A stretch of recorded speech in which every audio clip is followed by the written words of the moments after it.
श्री मनोज कुमार, ये flood PSC के वो बहादुर आरक्षी हैं जिन्होंने 11 घंटे में पीछे बहुत धन्यवाद माननीय मुख्यमंत्री महोदय। और अब प्रदेश की 25 करोड़ जनता जनार्दन के दुख में सदा, प्रदेश की 25 करोड़ जनता जनार्दन के दुख में सदा उनकी सहायता को तत्पर रहने वाले उत्तर प्रदेश के संवेदनशील माननीय मुख्यमंत्री आदरणीय योगी आदित्यनाथ जी को मैं उनके संबोधन के लिए आमंत्रित करता हूं।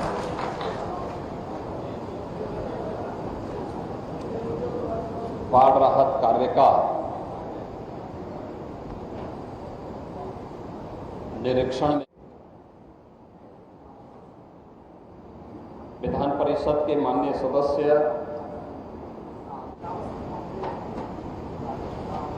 श्री स्वतंत्र देव सिंह जी, विधान परिषद के माननीय सदस्य श्री पदम सेन चौधरी जी, डॉक्टर प्रज्ञा त्रिपाठी जी, माननीय विधायक श्रावस्ती श्री रामफेरन पांडे जी, जिला पंचायत अध्यक्ष श्रावस्ती श्री दत्तन मिश्रा जी, जिला पंचायत अध्यक्ष श्रावस्ती श्री उदय प्रकाश त्रिपाठी जी, जिला अध्यक्ष बीजेपी उदय प्रकाश त्रिपाठी जी। आज के इस कार्यक्रम में यहाँ पर उपस्थित सभी बाढ़ से संबंधित पीड़ित परिवार के सभी उपस्थित बहनों और भाइयों, अन्य महानुभाव,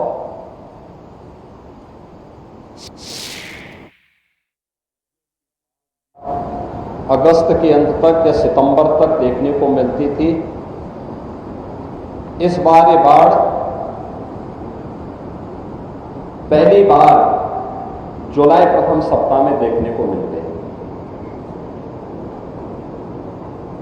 और स्वाभाविक रूप से इससे न केवल तैयारियां प्रभावित हुई बल्कि लोग भी जो नदी के किनारे रहते हैं उन लोगों के सामने भी तमाम संकट खड़े हो गए। लेकिन विपरीत परिस्थितियों में भी धैर्य न खो करके कार्य करना, जैसे आपने देखा होगा 11 लोग एक टापू में फंस गए थे।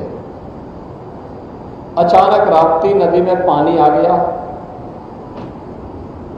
और धैर्य खोए बगैर महिला और बच्चों की 11 लोगों की वो टोली अपने मोबाइल फोन का इस्तेमाल करके 118 पर उन्होंने फोन कॉल किया, डायल 100 को कॉल किया और फिर पुलिस की टीम वहां पहुंचती है। पीएसी के बहादुर जवानों ने उन 11 के 11 लोगों को, जिनमें 5 बच्चे थे, 6 महिलाएं थी, उन सबको सुरक्षित वहां से निकाल करके आज आपके सामने देखा होगा कि जिस महिला ने सूचना दी उसको और उनके साथ एक पुरुष थे, उनको हमने सम्मानित किया और पीएसी के उन जवानों को जिन्होंने अंधेरे में स्वयं की परवाह के बगैर उन 11 लोगों की जान बचाने में अपना योगदान किया, उन सबको भी हमने यहाँ पे भी प्रमाण पत्र दिया है और उन सभी जवानों को भी इस पूरे अभियान के साथ जुड़े हुए जो भी जवान थे उनको एक स्पेशल हम लोग इनाम भी देंगे। साथ साथ जिस महिला ने और उनके साथ जिस पुरुष ने इसको बचाने में योगदान दिया है उनके लिए भी नगद पुरस्कार की घोषणा हम अलग से उनको करेंगे। सरकार की पहले से ही व्यवस्था है। हम लोग जब 2017 में सरकार में आए थे तो हम लोगों ने एक व्यवस्था बनाई थी कि आपदा के कारण अगर कहीं कोई जनहानि होती है उस परिवार को तत्काल 4 लाख रुपए की सहायता प्राप्त हो जाए। मानव वन्य जीव संघर्ष में अगर किसी कोई जनहानि होती है तो वहां पर भी 4 लाख की सहायता दे दी जाए। कहीं सर्पदंश से किसी व्यक्ति की मृत्यु होती है, उस परिवार को भी सहायता के रूप में ये राशि उपलब्ध करा दी जाए। कहीं पर कोई आकाशीय बिजली से कोई किसान की, कोई बटाईदार की, किसान के परिवार के किसी सदस्य की असामयिक मृत्यु होती है, उसके परिवार को भी आपदा राहत कोष से तत्काल सहायता राशि या फिर कृषक दुर्घटना बीमा योजना के अंतर्गत राशि उपलब्ध करवा करके उस परिवार को संबल प्रदान किया जाए। और आज यहाँ पर 4 ऐसे परिवार जिन्होंने अचानक आई बाढ़ के कारण अपने परिवारजनों को खोया है, उनको भी 4-4 लाख रुपए की सहायता यहाँ पर प्रदान की गई है। उन सभी पीड़ित परिवारों के प्रति मेरी संवेदना है, राज्य सरकार की पूरी संवेदना है, केंद्र सरकार की पूरी संवेदना है। बाढ़ बचाव के लिए सरकार के द्वारा प्रयास किए गए हैं, लेकिन जहां पर नदी की क्षमता केवल 30,000 क्यूसिक वाटर की को वहन करने की हो, अगर अचानक 3 लाख क्यूसिक वाटर उसमें आ जाए तो स्वाभाविक रूप से सारी तैयारियां धरी की धरी रह जाती हैं। और यही हुआ जब नेपाल के अंदर अत्यधिक बारिश हुई, उन्होंने अपने वहाँ के सभी रेगुलेटर और डैम के बांध के फाटक खोले। अचानक जल प्रवाह से सभी नदियाँ जल प्लावित हुई। केवल राप्ती नदी की स्थिति नहीं है, सरयू जी में भी काफ़ी बड़े पैमाने पे बाढ़ आई। बड़े पैमाने पर हम लोगों ने शारदा नदी में भी देखा है, कल मैं पीलीभीत और लखीमपुर खीरी में भी था। सैकड़ों गांव इससे चपेट में आए हैं और वर्तमान में अगर हम देखेंगे तो 12 जनपद इस अतिवृष्टि के कारण बाढ़ की चपेट में आए हैं, जिनमें 33 तहसील हैं, 633 गांव हैं। इसमें कुल 17,97,000 की आबादी इसकी चपेट में आई है, जिसमें पशु भी प्रभावित हुए। 18,000 से अधिक पशु भी इस अचानक जल प्लावन के कारण, बाढ़ के कारण प्रभावित हुए हैं।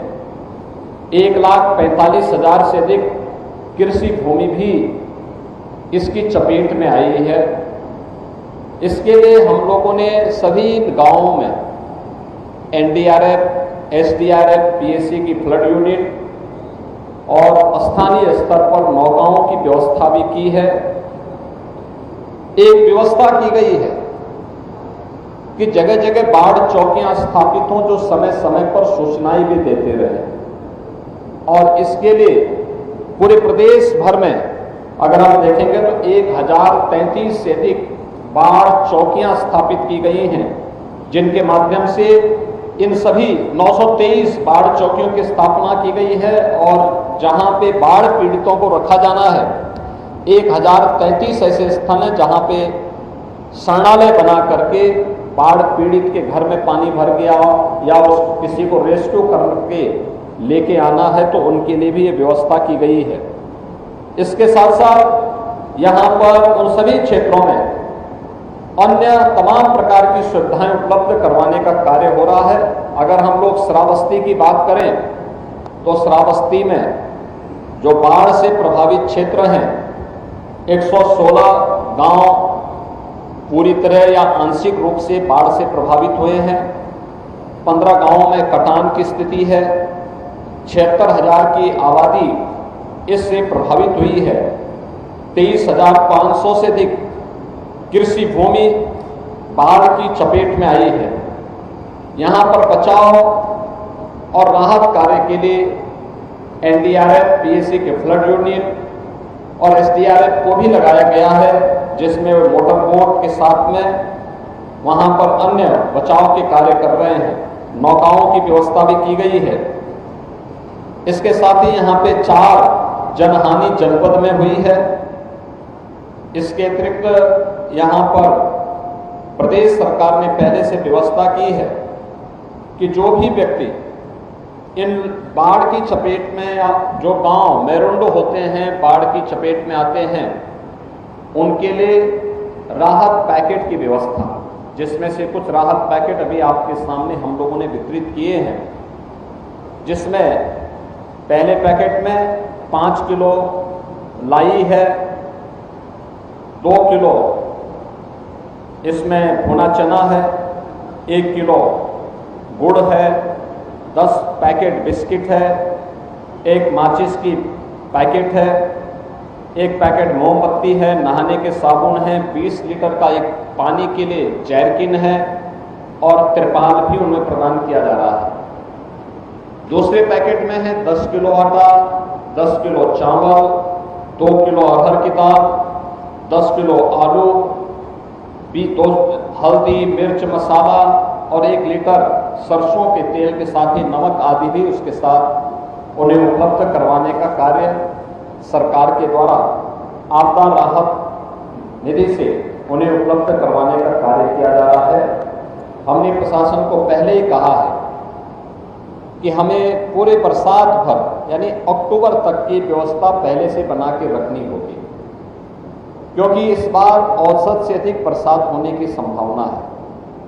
इसके लिए हमारी तैयारी होनी चाहिए, जिससे कोई भी व्यक्ति भूखा न रहने पाए।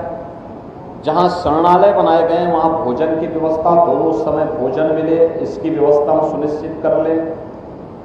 जहां पर लोग गांव के अंदर सुरक्षित हैं लेकिन पानी से घिरा हुआ है, उन्हें हर 15-15 दिन में इतना राहत की सामग्री उपलब्ध करवाते रहें जिससे परिवार भरपेट भोजन पा करके आराम से अपने को वहाँ पर गांव में सुरक्षित कर ले।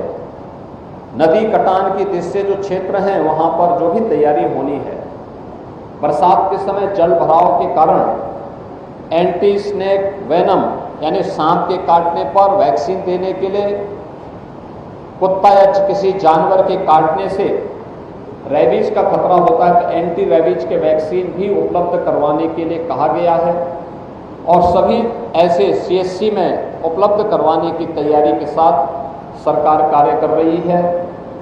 हर गांव में नौकाओं की व्यवस्था हो, इसके लिए भी निर्देश दिए गए हैं। बचाव और राहत कार्य युद्ध स्तर पर होना चाहिए और समय पे राहत के कार्य सभी को प्राप्त होने चाहिए। इसके लिए सरकार पूरी प्रतिबद्धता के साथ कार्य कर रही है। आज मैं श्रावस्ती और बलरामपुर जनपद के भ्रमण में इसीलिए आया हूँ। मैंने अभी उन परिवारों से भी मुलाकात की जो लोग सुरक्षित 6 और 7 जुलाई की रात्रि को पीएससी की फ्लड यूनिट के द्वारा निकाले गए। उन लोगों को सर्टिफिकेट भी मैंने वितरित किया है।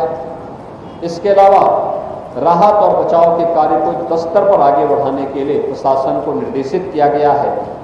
जनप्रतिनिधिगण भी युद्ध स्तर पर बचाव राहत के कार्य से जुटे हुए हैं और मुझे पूरा विश्वास है कि समयबद्ध तरीके से किए गए प्रयासों का परिणाम सामने आएगा और पीड़ित के घावों पर मलहम लगाने में प्रशासन स्थानीय जनप्रतिनिधियों की मदद से सफल होगा।